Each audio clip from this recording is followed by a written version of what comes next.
Radio Max, la radio du sport et de la musique.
Voilà, donc il est 9h29, 9h30 presque. On va terminer notre émission. La dernière demi-heure, on va la consacrer justement à l'invité du jeudi. L'invité du jeudi, c'est Amédée Santalo qu'on accueille avec beaucoup de plaisir. Bonjour Amédée. Bonjour. Alors j'ai vu un petit peu, je suis allé fouiner grâce à cette merveilleuse boutique qui est Internet. Donc j'ai vu d'abord, je suis allé d'abord sur Amédée Santalo, le designer. Hein, et donc j'ai vu quoi? J'ai vu Lux TV, j'ai vu pas mal de. Alors c'est-à-dire que qu'est-ce que vous faites exactement Alors, je suis de profession concept designer. Oui. J'interviens dans la première partie des projets. Et ensuite, une fois que le concept est prêt, on s'approche d'un atelier d'architecture qui va aller plus loin. Et je suis aussi conseiller de Cheikh Tarek Ben Laden. Donc, j'ai ces deux casquettes. Voilà. Alors, le groupe, c'est Middle East Development. Oui. Alors, pour ne pas faire de confusion, parce qu'il y a deux groupes Bin Laden qui sont sur le Maroc, je dirais. Bon, il y en a un qui est déjà à pied d'œuvre, je dirais, puisque bon, à Pouskoura, il a quelques investissements en cours, des villas, des hôtels, je crois, etc. Et puis, il y a votre groupe. Hein, Oui. le groupe, donc Tariq Bin Laden. Alors, évidemment, j'ai tweeté ça, j'ai teasé, comme on dit. Et puis, il y en a un auditeur qui me tweet, qui me dit, Lino, attention, la première question que tu vas lui demander, qu'en est-il justement de cette tour? Exactement, il dit... voilà. Qu'est-ce qu'il dit exactement? Alors, après, il y en a une autre qui est pas mal, hein, vous allez voir. Hein. Alors, il y en a une qui dit, voilà, interrogez-le sur quoi, sur le pourquoi l'agence urbaine démontre même l'existence de discussions sur le projet de tour à Casablanca. Alors, pourquoi? C'est très simple. Ce projet est récent. Hein, cette aventure a démarré en mars 2014. On a très bien avancé sur le projet, on va dire même très rapidement. Et puis, en cours de chemin, il y a une société qui ne travaille pas avec nous, mais qu'on connaît bien évidemment, qui a pris l'initiative de faire une annonce dans la presse. Je crois que c'était, sauf erreur, le 6 décembre, et qui a annoncé qu'ils étaient le partenaire local du projet de Tariq Ben Laden et de Middle East Development. Donc, ce communiqué de presse, ne venant pas de nous, était bourré de mauvaises infos, bourré d'erreurs, etc. Et l'erreur principale, c'est que ce n'est pas notre partenaire. Donc, c'était le groupe Al-Turki. Oui. Et j'ai appelé tout de suite le Cheikh Tarek et je lui ai demandé ce qu'il en était. Il m'a dit, écoute, c'est une erreur. Il faut corriger cette erreur-là, on ne va pas laisser des choses fausses s'écrire sur ce beau projet, etc. Donc c'est pour ça que j'ai pris l'initiative de communiquer tout de suite. Oui. Mais qu'est-ce que je voulais dire? Lorsque vous avez dit, bon, la tour devrait être érigée à Casablanca, c'est ça? Oui, alors nous on pense Est-ce que vous êtes rapproché, par exemple, la première démarche qu'on fait généralement, un investisseur étranger, il se rapproche du centre régional d'investissement? Tout à fait, mais on s'en rapproche quand on est prêt. Ah. Or, on n'était pas prêt. Ce qu'on a fait dans le courant de l'année 2014, c'est qu'on a rencontré les personnes de l'ODA directement sur le site d'Enfa. Oui. On leur a parlé de la tour, on leur a montré les dessins de l'architecte. L'architecte de Paris était présent à ce rendez-vous-là. Et on a eu un très bon écho de l'ODA en nous disant merci de penser à Casablanca et spécialement de penser à cette free zone. Parce que notre projet, on souhaiterait le mettre dans une free zone. C'est très important pour nous. C'est-à-dire où il y a l'ancien aéroport de Casa, oui, c'est ça? Oui, oui. Ce type de projet-là a besoin d'une licence de zone franche pour tout un tas de raisons, notamment son rôle économique. Et on a pensé que la zone de Casa, la zone financière, était la meilleure zone pour ce projet-là. Donc, on leur a présenté ça et on leur a dit on continue à travailler sur le projet et dès qu'on est prêt, on revient vers vous. Entre-temps, il y a eu un communiqué qui n'était pas de notre part, qui n'était pas, je pense, une peau de banane volontaire, mais qui nous a quand même causé pas mal de temps. Oui. Voilà. Donc, on a rencontré l'ODA, on a rencontré plusieurs personnes, même au niveau du gouvernement, et on leur a dit on revient vers vous quand on est prêt. Voilà. Donc, c'est vrai qu'on n'a pas initié de dossier à la mairie. On n'a pas de dossier d'enregistrement à l'ODA, tout simplement parce qu'on n'est pas prêt. Aujourd'hui, on est quoi? On est fin janvier, début février. On commence à être prêt. Je suis là aussi pour ça, pour rencontrer les autorités, pour avancer sur ce dossier-là, mais surtout pour expliquer que Cheikh Tarek a vraiment un coup de cœur pour le Maroc, a pensé à un projet valeureux pour ce beau pays et pour ce pays qu'on considère, vous savez, on considère que l'Afrique aujourd'hui va de mieux en mieux.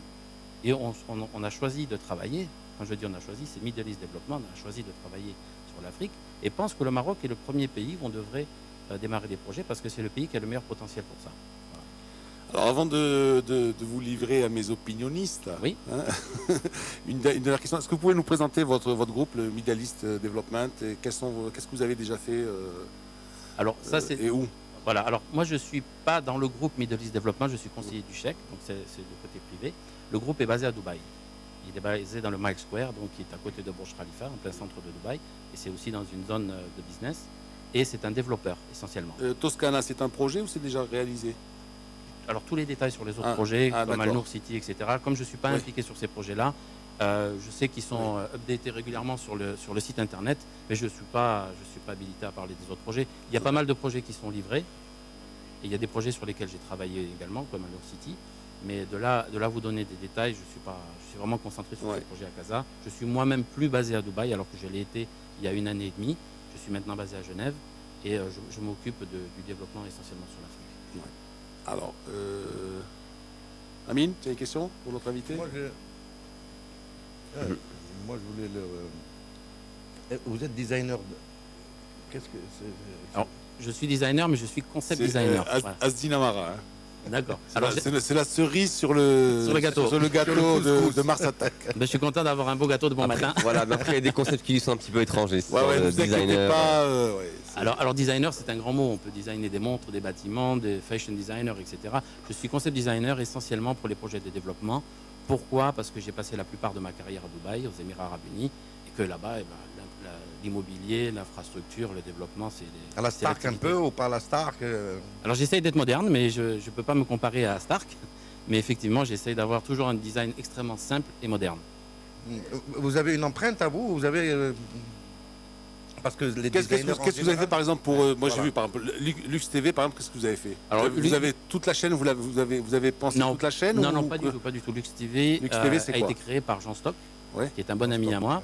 Et qui va nous suivre sur tous les projets. Je sais bien qu'on va être suivi sur Casablanca, c'est-à-dire que LuxTV va parler de notre projet. C'est un projet extrêmement haut de gamme, donc c'est un projet qui va intéresser LuxTV. On a un partenariat sur les médias avec Jean Stock. Jean Stock a été, en France, c'est quelqu'un de très important dans les médias, il a été même patron de l'audiovisuel mondial. Donc il a créé cette chaîne qui maintenant revient à la direction de son fils, Jean-Baptiste Stock. Et on a besoin, dans le cadre de nos projets, d'un partenariat avec des médias de très haut de gamme. Et la deuxième question, est-ce que vous allez faire du sponsoring pour le sport? Ça, c'est une très bonne question. Oui. On en est encore à chercher le terrain. En général, on en est encore à chercher le terrain. Vous en êtes déjà sponsoring. Non, on va faire tout un tas de choses. Vous savez, ce projet-là, c'est un projet de 75 000 m². Il y aura tout un tas d'activités à l'intérieur. Ça va jouer un vrai rôle de moteur économique pour le pays. Ça va votre groupe, moi je parle de votre groupe. Est-ce que vous allez rentrer dans le sport? Alors, je vous dis franchement, je n'étais pas du tout préparé à cette question-là. Non, vous avez un vrai tropisme sportif, hein, de rugbyman, d'après ce que vous m'avez dit. Oui, quand j'étais jeune, je jouais au rugby. Est-ce que votre groupe est présent dans le sport, par exemple? Non. Middle East Development n'est pas présent dans le sport, encore une fois. Même à Dubaï, c'est quand même la capitale du sport mondial. Hein, où il y a de tout. Tous les week-ends, il y a quelque chose. Il se passe quelque chose. Là, il faudrait que je pose la question à Cheikh Tarek. Peut-être vous savez, c'est un groupe qui fait tellement de choses. Peut-être qu'il y a un dossier de sponsoring que je ne connais pas. Mais là, franchement, je ne sais pas. Non. Les urbanistes, les architectes vont certainement vous poser la question suivante. Oui. Nous sommes dans un espace où on construit de manière horizontale, pas verticale et de manière très, très, comment dire, qui va certainement bousculer et les traditions, les mœurs, la vision qu'on a. Pourquoi justement ce choix du vertical? C'est une excellente question parce que c'est toute l'orientation que prend le développement aujourd'hui. J'étais moi-même en tant que concept designer contre le développement vertical il y a 10 ans de ça, mais vraiment quand je vous dis contre, militant. Et aujourd'hui, je crois que le développement vertical est nécessaire. Déjà, quand on parle d'une tour de 540 mètres, il faut savoir que ça fait partie des petits projets qui sont en cours de développement. Ça paraît gigantesque, ça l'est. Peut-être à réaliser, on pourra s'en rendre compte de sa grandeur. Mais tous les projets à l'étude aujourd'hui font plus de 1000 mètres. Pourquoi? Vous avez des économies qui se développent, vous avez des choses qui bougent dans le monde, vous avez des pays comme spécialement en Asie, Hong Kong, Singapour et d'autres régions qui ont choisi le vertical. Le vertical, ça vous permet de concentrer une activité, ça vous permet de mieux développer, à mon sens, après réflexion. Je pense que la dimension verticale vous permet de mieux faire les choses. Plutôt que de... C'est pas parce que c'est des petits pays, en superficie aussi? Si, mais il y a deux... C'est ça le problème. Il y a deux rôles. Quand vous parlez de Singapour, quand vous parlez des pays du Golfe, etc. Problème foncier. Et le foncier, Oui. c'est un petit foncier qu'ils ont. C'est pas comme ici, parce que nous, on n'a pas la culture du vertical déjà Oui, ici. On n'a justement, pas la c'était, culture oui. du vertical. Et on a des C'est pas étages. vrai, parce que bon, non, c'est pas vrai parce que On a la verticalité sur 12 on, étages. on a eu la, voilà, mais non, mais c'était, non, mais attends, aujourd'hui ça te fait rire, mais Tu as la verticalité sur 17 étages, Voilà. ça remonte aux années 50. exactement, c'est exactement, vrai. et ça a toujours, et Dans ça, les et années ça, 50. et ça a toujours, 18 yalla, gars. non mais c'est vrai, non mais, 200 Mais étages. déjà Ah, c'est... ouais, qu'il est- 114, 114. 114. Eh Non, ben mais- 114, tu crois qu'il y a quelqu'un qui mais, va louer mais tu 114? as parlé de culture, Zina Mara, effectivement, on l'avait pas à un certain moment, mais on a quand même eu l'audace de la lancer effectivement dans les années 50 avec les immeubles 17 étages, avec la résidence par la suite, les différentes, enfin, on a installé cette culture-là maintenant, La Tour effectivement. Atlas. La Tour Atlas aussi, ben là où on est déjà aussi, là où on est. C'était pas évident de mettre en place, c'était pas évident parce qu'effectivement, étant donné que nous avions une culture horizontale où on dépassait par les 2-3 étages, mais je trouve que c'est une question pertinente. Est-ce qu'aujourd'hui le marché est prêt Oui. pour des choses aussi grandioses que ce que vous proposez? C'est tout à fait ça, c'est-à-dire que le marché a évolué, les mentalités ont évolué, on sait qu'on peut mieux travailler sur une petite surface, et notamment sur le plan écologique. C'est-à-dire qu'on va Important. demander tellement d'efforts à une tour de 375 000 m2 que écologiquement, elle sera beaucoup plus performante que si vous mettez ça sur toute la zone d'enfa. Si vous couvrez la zone d'enfa de 200 bâtiments, ça va être beaucoup plus difficile à marketer, donc à vendre et à imposer sur le marché qu'une tour de 500 mètres. Quand vous faites une tour de 500 mètres, c'est pas anodin, c'est-à-dire que vous créez un véritable moteur économique pour le pays et pour tout le continent. Imaginez-vous bien que depuis qu'on parle de ça, C'est c'est un le monde symbole, entier ça qui devient un regarde le Maroc. symbole. Mais c'est le monde entier qui regarde le Maroc. Ça devient un symbole. Bien sûr, bien sûr. Nous, le plus grand bâtiment qu'on a en France, il fait 300 mètres, c'est la Tour Eiffel. Et on voulait le démolir. Et si elle est toujours là, c'est parce que ça apporte des choses extraordinaires. Bien sûr. Donc, Oui, mais c'est autre chose, c'est pas la même chose, excusez-moi. Parce que Oui. là, la Tour Eiffel, c'est autre chose. La Tour Eiffel, c'est pas un immeuble. c'est un landmark. Voilà. Ben, celui-ci sera aussi un landmark. C'est-à-dire que non Mais seulement tu ça es sera obligé de lever les yeux au ciel. Oui, Tu vois, mais pour regarder non. la tour Montparnasse ou la tour Eiffel. Tu comprends ce que je veux Mais dire? sincèrement, la Tour Montparnasse, tu la regardes Maintenant, si pas tu fais comme comme mon ami, quand je l'ai amené à New York, il m'a dit c'est quoi, on dirait la Défense un peu plus grand. Alors c'est autre chose, tu vois ce que tu veux que je te dise. Alors dans ce Oui, cas-là, mais tu à restes New York, là. à New York, tu vas, tu regardes, tu vois pas le ciel. Bah ouais, mais à moi il m'a dit c'est un pas ami, la il m'a même dit chose. ah c'est ça ton New York, on dirait la Défense en plus grand. Il m'a dit. Moi j'ai bien aimé la remarque de Zina Mara parce qu'elle traduit quand même beaucoup une culture chez nous qui est celle de la réfractaire au changement. Non, pas rétracteur. Si, ben oui, c'est un peu ça, La question est intéressante dans le Tu sais sens très bien où... où j'habite, hein. J'habite. Oh, bah toi, tu habites au troisième sous-sol. Tu habites au troisième sous-sol, toi. Voilà. Effectivement, on te demandera d'habiter au 243e étage, ça te fera peur. Mais effectivement, on peut être effectivement un petit peu réfractaire au changement, mais en fait, on se rend compte parfois que ce changement-là, bah, ça peut être bénéfique. Moi, aujourd'hui, je suis Pour très... ces gens-là. Oui, pour ces gens-là, pour tout le monde. Mais aujourd'hui, je pense que monsieur ici a quand même incité sur quelque chose qui est pour nous très très important, c'est le futur au niveau écologique. Ah, c'est l'avenir. C'est vraiment l'avenir, effectivement. Et rien que je trouve que... Après, il faudra qu'il nous l'explique peut-être techniquement. On n'est pas assez... Il faudra qu'il nous... ouais, oui, il faudra qu'il le précise techniquement. D'écologie Mais sur un aujourd'hui, immeuble qui fait bah oui, ça. bah oui, que- bah oui. Bah, je pense Ah que ouais, je pense pas que ce soit un mot vain Ah, mais aujourd'hui. c'est ça. Je Alors, pense que Amédée il Santano, doit, là, Monsieur Santano, s'il me parle vous traversez d'écologie, il juste doit le boulevard. avoir les arguments pour. traversez le boulevard, vous avez un immeuble ici, pas l'immeuble du coin juste à côté, soi-disant un immeuble écolo. Il était en construction ici, immeuble vert, etc. etc. Bon, donc vous voyez, on est sensible quand même. Hein. absolument. Et puis en plus, vous êtes en train de développer l'énergie solaire, Bien sûr. les énergies renouvelables de manière extraordinaire. Le Maroc, d'ailleurs, devient un Modèle. exemple pour beaucoup de pays. Oui, Il c'est y a vrai. énormément d'études. Ouais. J'étais il n'y a pas longtemps au Forum de l'énergie à Nice. On a énormément parlé du Maroc. Et- Alors en quoi cette tour serait écolo? Alors, déjà, c'est la volonté de Cheikh Tarek de faire des projets valeureux. L'écologie en fait partie. Et dans le cahier des charges, on demande on demande la preuve de cette écologie. C'est-à-dire qu'on veut contacter les meilleures sociétés dans le monde, les plus avancées, qu'on vienne nous présenter leur technologie et pourquoi ces 375 000 m2 seront plus écologiques et mieux gérés qu'ailleurs. Alors, ça, on a déjà des touches sur des géants dans le domaine qui nous garantissent, qui vont nous amener des solutions, la gestion de l'eau, la gestion de la température, la gestion de l'électricité, de l'énergie, etc. La gestion aussi en termes de santé, c'est-à-dire qu'on va aller très très loin dans cette tour-là. On ne veut pas que ça soit juste un bâtiment, on veut que ce soit un exemple pour le développement du futur. Vous savez, Ben Laden fabrique des tours dans le monde entier. Je crois qu'aujourd'hui, c'est même le plus grand groupe de construction au monde avec 200 000 employés. Donc ce sont des gens qui font des tours et qui ont envie peut-être de passer à quelque chose de plus valeureux. C'est-à-dire qu'on les reconnaisse aussi pour autre chose que du béton et du fer. Et la tour de Casablanca, non seulement ça sera un moteur économique, mais ça sera un exemple pour le reste de la construction en Afrique. Imaginez-vous que dans 15 ans, et ça je peux vous le garantir, vous aurez des milliers de tours en Afrique.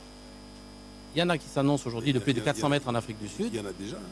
Oui, mais, Enfin, il y en a pas, elles sont pas énormes, mais il y en a. mais ça ne va faire Abidjan, qu'augmenter. Libreville, vous avez déjà des tours de 20, 25 étages, 30 étages. Oui, mais vous allez avoir des tours de plus de 100 étages, vous allez en avoir des milliers. Donc, ça sert à rien de dire on veut pas de la verticalité ou on comprend pas le rôle de la verticalité. C'est un fait, on va vers la Est-ce que vous verticalité. pensez que vraiment Donc, autant bien le on faire. va aller vers ça? Ah, bien évidemment. Non, parce Évidemment. que moi je pense que ça c'est une culture Occidentale. de gros investisseurs. Les gros investisseurs Rent- partent sur ça. Rentabiliser au maximum le mètre carré.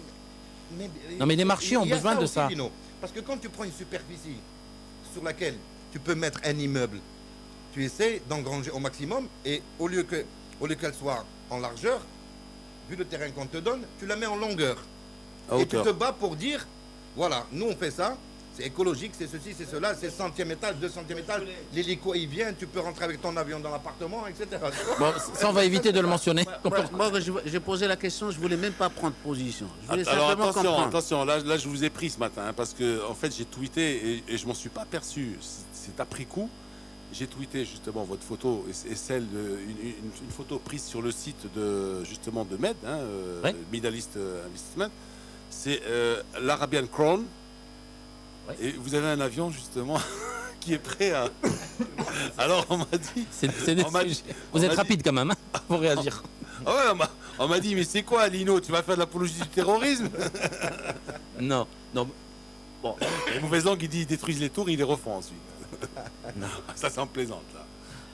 non, ce qui est Par contre, excusez-moi, parce que j'ai un SMS qui va dans le sens de ce qu'on est en train de dire et qui est très juste. Mieux vaut le vertical que le massacre des terres cultivables. Ah voilà, ça c'est une des raisons, c'est ça. Tout Ah à ouais. fait, D'accord. tout à fait. L'occupation des sols, c'est quelque chose d'important. Bien le faire, c'est plus facile de le faire sur une petite surface qu'une grande surface. Vous vous rendez compte, 375 000 m² ou 500 000 m² ou 1 million de mètres carrés, avec l'infrastructure, l'espace que ça prend, quand vous savez ce que vous voulez en faire. Cette tour aura un rôle très particulier. On ne l'a pas faite par hasard, et pas que pour faire des mètres carrés. Il y aura une plateforme de gestion de matières premières et de matières précieuses dans cette tour-là, mais qui répond à un vrai besoin de l'Afrique. C'est pas par hasard, c'est toute l'Afrique qui en a besoin.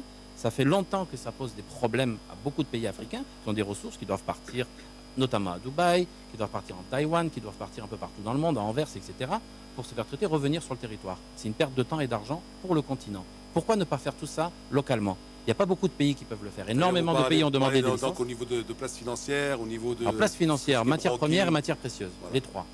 Hein, et les matières précieuses, c'est très important parce que la plupart des ressources Les se trouvent en diamantaires, Afrique. etc. Bien sûr, mais tout se trouve en Afrique, l'or, etc. Donc pourquoi le Kenya envoie son or raffiné à l'extérieur alors qu'elle pourrait le faire ici? Donc il y a tout un service à rendre, et non pas uniquement un marché à prendre, mais un service à rendre réellement pour le continent. Pourquoi tout sort toujours du continent? Est-ce que ça ne pourrait pas rester ici? Beaucoup de pays ont essayé de demander des licences, elles ont été retirées pour un mismanagement, un manque de gestion. Le Maroc est un des 5-6 pays qui nous ont été confirmés comme étant éligibles pour ce type de plateforme. Et là, on a contacté les spécialistes de la planète entière, hein, parce qu'on veut vraiment faire un projet qui sera validé. Et on nous a dit, le Maroc, vous aurez le feu vert. Donc c'est pour ça qu'on s'est mis en tête de faire cette tour aussi grande aussi, parce qu'on est C'est-à-dire bien que le content. Maroc est preneur de ce genre de projet. Elle est validable, c'est-à-dire qu'on aura les accréditations du monde entier parce que ce projet-là est au Maroc. Ce qui n'est pas le cas de tous les pays. D'accord ? On a à peu près 5 pays qui sont éligibles. Et donc, on est concentré sur ce genre de choses. Vous regardez ce qu'a fait les Émirats, ils ont fait une petite plateforme. En quelques années, ils ont monté 50 tours pour répondre aux besoins. Les Émirats, on ne peut pas comparer ce marché-là avec le continent africain. On parle toujours d'1 milliard de Chinois, on parle toujours d'1 milliard d'Indiens, on ne parle jamais d'1 milliard d'Africains. Est-ce qu'un jour, les Africains vont comprendre le potentiel de leur propre continent? Est-ce qu'ils vont commencer à aimer leur futur? C'est là où tout va changer. Ils Et vont nous, on est là. comprendre le jour où ils sauront que le football est un truc très important et que on gère mal le football, etc., ils vont passer à ce stade-là. Déjà, le football qui est un jeu, ils ne l'ont pas maîtrisé encore. Comment voulez-vous qu'ils pensent qu'ils sont 1 milliard, etc. Le deuxième Pour les continent. horizontales. Mais là, il vient à notre secours, là, parce qu'on ne peut pas le laisser quand même sur, Ouais, bah, sur on cette. Sincèrement, je vous fais pas le... Regarde, c'était une excellente transition, mais je vais Non. quand même revenir au Non, mais bâtiment. c'est-à-dire, ce qu'il voulait dire, c'est peut-être, est-ce que le bloc occidental ou est-ce que le bloc capitaliste les laissera faire aussi? Eh ben, écoutez, c'est l'avenir qui le dira, mais le premier des partenaires que nous souhaitons avoir, c'est le Maroc lui-même. Donc on attend d'être accueillis, compris, et c'est ce qui est le cas aujourd'hui. Donc on est très content de notre relation avec le Maroc. Les choses n'ont pas été suffisamment claires, c'est pour ça qu'il y a eu des pages à lire dans la presse. mais on croit vraiment dans ce projet. Pour votre information, on est prêt à le démarrer. La valeur ajoutée, alors, la valeur ajoutée de votre projet au Maroc, c'est pour le Maroc. Qu'est-ce que le Maroc gagne en ayant votre tour ici? Alors regardez, le Maroc, il faut le voir sur un continent qui est le deuxième continent du monde et un des plus riches. Hein, on parle toujours des points négatifs de l'Afrique, on ne parle jamais des points positifs. Le Maroc est certainement un des pays leaders de ce continent-là. Il est à l'entrée, c'est la porte d'entrée de l'Europe. Ça, nous, on l'a déjà. Avec un climat exceptionnel, avec tout ce que je peux vous raconter, mais que vous connaissez bien mieux que moi. Quand on positionne ce moteur économique, et on ne va plus l'appeler la tour Al-Noor Tower, on va l'appeler moteur économique. Quand vous le positionnez à Casablanca, ce n'est pas Casablanca qui va en bénéficier, bien évidemment, c'est tout le pays, mais c'est tout le continent. C'est-à-dire que les gens du continent vont venir s'installer dans cette tour parce qu'ils en ont besoin, pas pour le fun d'être dans du 7 étoiles. D'accord ? Donc le moteur économique, ça veut dire que ça va amener énormément de richesses dans le pays, et surtout les yeux du monde entier sur le Maroc. Donc si avec ça, vous ne voyez pas le bénéfice pour le pays... Non seulement, non, mais au-delà de ça, moi, je pense non seulement je dirais, discours nord-sud, mais aussi sud-sud. Oui, tout à fait, tout à fait. Ami, je t'ai interrompu, excuse-moi. Oui, non, mais enfin, moi, ce qui me gêne un peu, moi, je suis content d'Assina Mara soit là parce qu'il me donne toujours des pistes de réflexion. Mais moi, ce qui me gêne dans sa question, par exemple, c'est qu'on oublie que c'est aussi un acte commercial de monter une tour. Oui. Donc, c'est surtout ça. C'est-à-dire qu'aujourd'hui, vous allez venir investir de l'argent, beaucoup d'argent, dans quelque chose qu'il va falloir vendre avec de la rentabilité. Oui. C'est-à-dire qu'aujourd'hui, on en à part en termes d'image, qu'est-ce que ça doit apporter? C'est pas du philanthropisme. Ils sont pas parrainés par Baden-Powell. Non, mais on s'en fout parce qu'ils sont parrainés ou pas. C'est pas de la philanthropie. On est vraiment dans un acte commercial. Non. Pourquoi est-ce qu'aujourd'hui, quand on a un projet pareil, pourquoi est-ce que chaque projet doit forcément amener quelque chose? On peut estimer que c'est juste un projet qui peut ramener de la visibilité, donc de l'image pour le pays, mais ça reste, faut pas oublier, un acte commercial. C'est tout. Donc, non, mais parce qu'on a toujours le réflexe classique de qu'est-ce que ça a amené pour le Maroc. Ça n'a rien amené pour le Maroc. On investit de l'argent, il faut qu'il y ait un retour sur investissement. Est-ce que ta péniche ramène quelque chose au Maroc? Sans méchanceté. Ah oui? Quoi? Mais bien sûr, c'est la première qui a été faite ici, gars. C'est la première tour de 512 étages qui est au Maroc. Ça sera la tour la plus haute d'Europe aussi. Voilà. Je lui demande, je voudrais qu'il explique aux auditeurs, mais nous là, c'est ce qu'il fait depuis tout à l'heure. Je vais vous dire, on n'a pas voulu faire. Non, il n'a pas parlé de l'apport. On n'a pas. Est-ce que c'est un projet win-win? Voilà. Mais bien sûr, mais vous imaginez ce que ce projet va amener au Maroc? Voilà. Évidemment que c'est du win-win, c'est du super win-win. C'est-à-dire que le Maroc va en bénéficier bien plus que le développeur. Le développeur va récupérer son investissement, va faire sa marge bénéficiaire, et le Maroc va en bénéficier toute la vie. Aussi, mais bien sûr. Toute la vie. C'est ça. Voilà. Donc, et cette tour, j'ai une bonne nouvelle à vous annoncer, c'est que la tour, le développeur n'a pas l'intention de la déménager demain à Dubaï, hein, une fois qu'elle sera faite. Elle bougera plus d'ici. Donc le terrain, on va pas le voler, on va le rentabiliser. Non, on est vraiment dans l'idée d'apporter quelque chose de bien pour le pays. On a 2 ou 3 minutes encore pour terminer, Amédée. En conclusion, le timing maintenant. Alors, le timing, les Casablancais et les Marocains. Alors, dans un projet comme ça, il faut savoir qu'à chaque fois qu'il y a un grand projet qui rentre dans un pays, on demande des conditions particulières. Aujourd'hui, vous démarrez, vous êtes à... Aujourd'hui, on démarre. Voilà. Vous démarrez. Vous avez le monsieur qui est là, c'est le project manager qui vient de France, qui est une des plus grosses sociétés en France, qui va s'occuper de la gestion du projet, qui est venu là pour rencontrer Cheikh Tarek et entériner des accords. On est prêt, on a notre team qu'on considère comme étant un bon team pour ce type de projet-là, qui est prêt. On a les financements, on a tout. Quand est-ce que vous allez déposer auprès des autorités? Cet après-midi, j'ai mon premier rendez-vous à Rabat. À Rabat. Pour démarrer. Ensuite, on va poser nos conditions et on espère que nos conditions seront acceptées. On sait très bien que tous les grands projets ont des conditions particulières. On ne demande pas d'argent, mais on demande quand même des conditions particulières. C'est sûr. Ça, si on nous les accorde... De toute façon, il y a une règle, tout investissement. Bon, évidemment, il est bien supérieur à 50 millions de dirhams. Tout ce qui est supérieur à 50 millions de dirhams, investissement étranger, bon, c'est sûr. La seule chose que je peux vous dire, c'est que si on nous accorde nos conditions qui sont des conditions normales, c'est-à-dire qu'on ne demande rien de plus, on démarre. Si on nous les accorde demain, on démarre lundi. Voilà. Je ne peux pas vous dire mieux. Très bien. Alors, et si on vous accorde tout ça et lundi vous démarrez? Le projet, c'est quand? Il va être réalisé à votre avis? Le projet, on a... Comme date? C'est très simple. On a 8 à 10 mois d'études encore techniques architecturales. On a des sols, des études de sol à faire. Ça, c'est relativement court. On a des choses à contrôler pour une tour comme ça. Mais le terrain, parce qu'à la mairie de Casa, hier, on me disait, ils n'ont pas de terrain encore. Et c'est ce que je vous dis, c'est ce qu'on est en train de négocier. On n'a pas de terrain, on l'a identifié, on est allé le voir, on a même fait des photos. Il existe? Sur le terrain, c'est l'aéroport d'Enfar, tout à fait. Il y a le stade de foot. Le stade de foot, il est trop petit. Ah, c'est trop petit? Ah oui. Beaucoup trop petit. Le stade de foot, il rentrerait dans l'entrée, dans le lobby de l'hôtel. Donc vous voulez une ville, vous? Rien que pour vous donner l'idée de l'Atrium, quand vous rentrez, l'Atrium, c'est la taille d'un stade de foot, il fait 100 mètres. Bon, merci Amédée Santos d'avoir été avec nous Ah ce ben, matin. c'est moi qui vous remercie. J'espère que ce n'est qu'un début, comme on dit qu'un au revoir, et à bientôt. Très gentil de m'avoir invité, ça m'a fait plaisir de partager. Voilà, à Boïguer. Merci. Il y a un petit peu d'italien dans votre nom, vous êtes quoi? Santalo, c'est catalan. Ah, Et catalan. pour votre information, Ah. je suis né à Casa et je suis parti à l'âge d'1 an, donc pour moi c'est un retour aux sources Ah bon, qui vous fait êtes très né- plaisir. Donc votre famille habitait Casa? Oui, ils ont habité pendant 8 années ici. Et il a joué au rugby. Et après, en rentrant de Casa, Béziers, j'ai joué c'est au ça rugby À Béziers, Béziers, Il voilà. habitait Roi. Ah, Béziers, Voilà. ouais. Et ils avaient comme président peut-être Loulou à l'époque, non? Non, Ouais. c'était Barrière. Ah, Barrière. Oh, d'accord. Parce que Loulou, Non, Nicolas non, non. était président du rugby à un moment aussi. Ouais. Bon, J'étais dans les minimes, alors vous savez. c'est- coupez-lui le micro, sinon il va exagérer ce matin. C'est pas parce que tu es revenu ce matin que tu vas... Radio Max, la radio du sport et de la musique.